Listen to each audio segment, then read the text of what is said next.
जय हिंद दोस्तों। आज के इस सेशन में हम चर्चा करने वाले हैं कंसेप्ट ऑफ रिसोर्सेज के बारे में और उसका क्लासिफिकेशन कैसे होता है इसके बारे में चर्चा करने वाले हैं।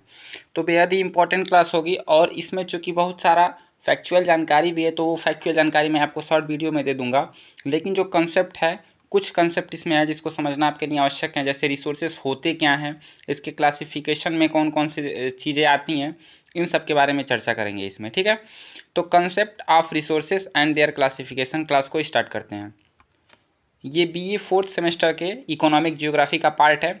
इसके पहले मैं आप लोगों को एक वीडियो दे चुका हूँ जिसमें मैंने आपको कंसेप्ट ऑफ इकोनॉमिक जियोग्राफी पे वो वीडियो था। ठीक है, आप उसको देख लीजिएगा, डिस्क्रिप्शन बॉक्स में मैं उसको दे दूंगा। ठीक है, आइए स्टार्ट करते हैं इसको समझना। कंसेप्ट ऑफ रिसोर्सेज क्या होता है और इसकी क्लासिफिकेशन किस तरह की जाती हैं। यहाँ पे समझिएगा रिसोर्सेज होता क्या है। तो मानव की जो भी आवश्यकताएं हैं, जो भी इच्छाएं हैं, अगर कोई भी वस्तु कोई भी चीज़ अगर उसको पूर्ण कर देती है, चाहे वो आंशिक रूप से पूर्ण करती हो चाहे वो पूर्ण रूप से पूर्ति करती हो, हम उसको संसाधन अथवा रिसोर्सेज कह सकते हैं। कहने का मतलब है कि मानव की इच्छाओं अथवा आवश्यकताओं को जो भी वस्तु जो भी स्रोत पूरा करेगा उसको हम संसाधन कहेंगे।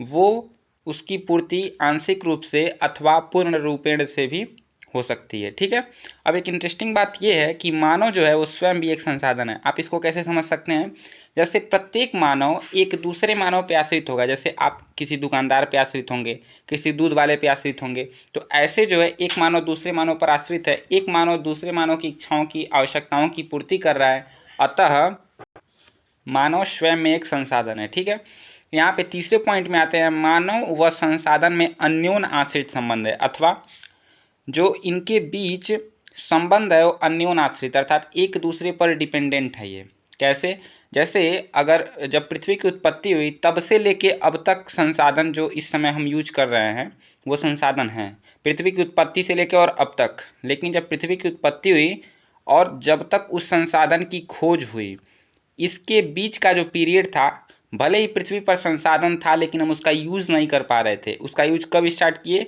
जब मानव ने उसको खोजा, उसको यूज़ करने लायक बनाया।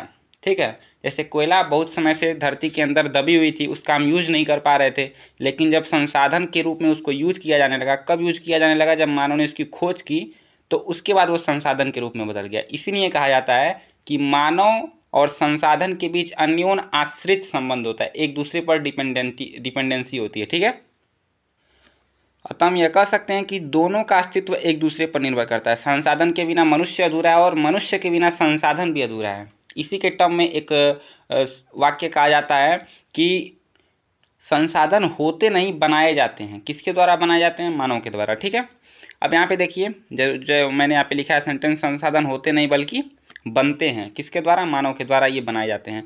तो आप इतना लिख सकते हैं रिसोर्सेज में। कैसे लिखेंगे आप, मानव की आवश्यकताओं व इच्छाओं का आंशिक व पूर्ण रूपेण पूर्ति करने वाले स्रोत को संसाधन कहेंगे।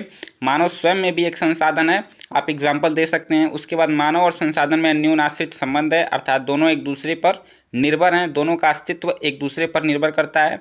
ऐसे तीसरा पॉइंट करके लिख सकते हैं। और चौथा पॉइंट में आप सेंटेंस लिख सकते हैं कि ये वाक्य कि संसाधन होते नहीं बल्कि बनाए जाते हैं। ठीक है, बनते हैं।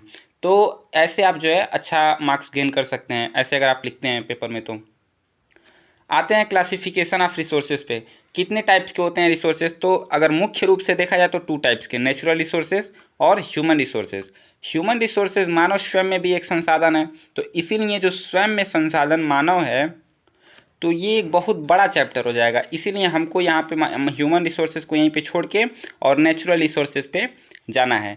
तो इसमें आपको जो 4th सेमेस्टर में पढ़ना है केवल क्लासिफिकेशन, नॉर्मली क्लासिफिकेशन पढ़ना है, डीप में नहीं जाना आपको। ठीक है, आपको क्लियर दिख रहा होगा आई होप। नेचुरल रिसोर्सेज के बारे में आप जानते हैं। नेचुरल रिसोर्सेज को बहुत सारे पार्ट्स में डिवाइड किया जाता है। मुख्य रूप से मैंने यहाँ पे 4 प्रकार से इसको बांटा है, 4 आधार पे बांटा है। सबसे पहला आधार क्या है, प्राणी शास्त्रीय के आधार पर, अर्थात बेसिस ऑफ जूलॉजी। ठीक है, उसके आधार पर ये 2 प्रकार के होते हैं। अभी मैं आपको बताऊँगा, दोनों को समझाऊँगा। प्राप्यता एवं वितरण के आधार पर, प्राप्यता मतलब कैसे वो प्राप्त होते हैं, कैसी उसकी एबिलिटी है, और वितरण अर्थात डिस्ट्रीब्यूशन के आधार पर, ये 3 प्रकार के होंगे। सर्वसुलभ, सॉरी 4 प्रकार के होंगे, सर्वसुलभ, सामान्य सुलभ, विरल और अद्वितीय। ठीक है, इसी तरह इसमें जैविक संसाधन और अजैविक संसाधन होंगे। नव्यकरणीयता के आधार पर कितने प्रकार के होंगे ये, मतलब इसको पुनः नया किया जा सकता है, यूज किया जा सकता है या नहीं किया जा सकता है, इसमें ये 3 प्रकार के होंगे, परिवर्धनीय संसाधन, अपरिवर्धनीय संसाधन और अपरिवर्धनीय तथा अक्षय सतत सनातन संसाधन। ठीक है, नेक्स्ट है मानवीय उपयोग के आधार पर, मानव उसको कैसे उपयोग करता है, एक भोज्य पदार्थ, उसके बाद कच्चे माल और शक्ति संसाधन। तो ये 4 आधार पर आप इसको बांट सकते हैं। ठीक है, अब इसको एक एक करके समझते हैं। प्राणी शास्त्रीय के आधार पर कैसे होता है, तो पहला इसमें आता है जैविक संसाधन और दूसरा अजैविक संसाधन, जिसमें भी जीव जंतु होंगे, जैसे वनस्पति हो गया, जीव जंतु हो गया, वो सारे जैविक संसाधन में आएंगे। ठीक है, अजैविक संसाधन में जिसके अंदर जीव नहीं है, अर्थात अबायोटिक जो है, जैसे जल, मिट्टी, खनिज, ये सारे रिसोर्सेज हो जाएंगे। ठीक है, तो जैविक संसाधन और अजैविक संसाधन में डिफरेंस ये है। प्राप्यता और वितरण के आधार पर देखें तो सर्वसुलभ किसको कहेंगे, जो हर जगह उपलब्ध हो। ठीक है, जैसे ऑक्सीजन हो गया, नाइट्रोजन हो गया एग्जाम्पल में इसके। सामान्य सुलभ किसको कहेंगे, जैसे कहीं कहीं पर उपलब्ध हो। ठीक है, मतलब नॉर्मली मिल जाए लेकिन बहुत जगह ना मिले। ठीक है, जैसे कृषि योग्य मिट्टी हो गया, पशु स्थल हो गए। ठीक है, ये सारी चीज़ें। तीसरा जो होता है विरल, विरल का मतलब होता है ये कहीं कहीं मिलेगा। ठीक है, जैसे कोयला हो गया, सोना हो गया, खनिज तेल हो गया, टीन हो गया, यूरेनियम हो गया, ये जो है कहीं कहीं पे मिलते हैं। ठीक है, इसीलिए इसके खान वगैरह में इनको निकाला जाता है। अद्वितीय कौन होते हैं, जो कि केवल 1 से 2 जगह, 3 जगह, मैक्सिमम जो है 3 जगह, 4 जगह ऐसे दिखेंगे। ठीक है, तो उसको कहते हैं अद्वितीय। तो इस आधार पर प्राप्यता और वितरण के आधार पर 4 प्रकार से बांटे जाते हैं। ठीक है, जैसे नाइजीरिया में कोलम्बाइट, ठीक है, ये पाया जाता है, एक इसका एग्जाम्पल आप लिख सकते हैं। ठीक है, नव्यकरणीयता के आधार पर, अर्थात जो रीन्यूएबिलिटी जो है उसके बेसिस पे देखेंगे तो परिवर्धनीय संसाधन, परिवर्धनीय संसाधन किसको कहते हैं, सस्टेनेबल। ठीक है, सस्टेनेबल, जिसका हम उपयोग अगर सावधानी पूर्वक करते हैं तो उसको पुनः यूज़ किया जा सकता है। जैसे कृषि, जैसे अगर हम कृषि करते हैं तो खेत का अगर हम अच्छे से उसको यूज करते हैं तो हम उससे पुनः फसल उगा सकते हैं।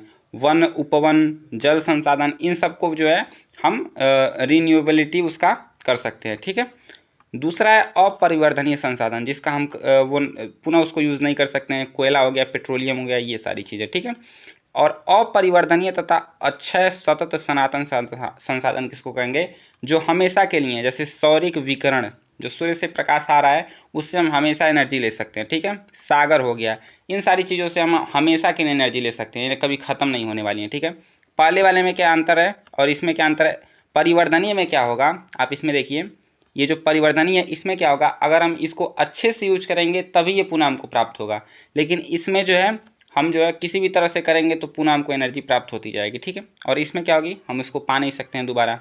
मानवीय उपयोग के आधार पर देखेंगे तो भोज्य पदार्थ में आपको जीव जंतु, वनस्पति द्वारा जो पदार्थ प्राप्त होते हैं वो हो जाएंगे, खनिज जैसे नमक हो जाएगा।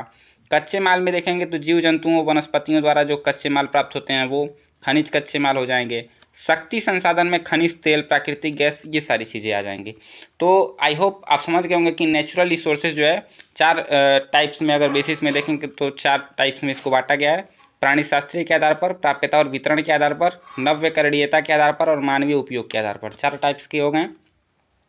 अब इसमें केवल आपको इतना ही जानना था नेचुरल रिसोर्सेज के टाइप्स के बारे में। ठीक है, इसमें डीप जानकारी आपको नेक्स्ट जो आप क्लास करेंगे या फिर एमए वगैरह में देखने को मिलेगा, और ह्यूमन रिसोर्सेज को आप एक बहुत बड़े चैप्टर के रूप में पढ़ेंगे। तो ये था पूरा जो कॉन्सेप्ट ऑफ रिसोर्सेज था और उसका क्लासिफिकेशन कैसा था। ठीक है, तो वीडियो कैसी लगी कमेंट करके बताइएगा। मिलते हैं नेक्स्ट वीडियो में। बड़ों को सम्मान दें, छोटों को प्यार दें, अपना व्यक्तित्व इस प्रकार विकसित करें कि महिलाएं आपके साथ सम्मानित और गौरवान्वित महसूस करें। धन्यवाद।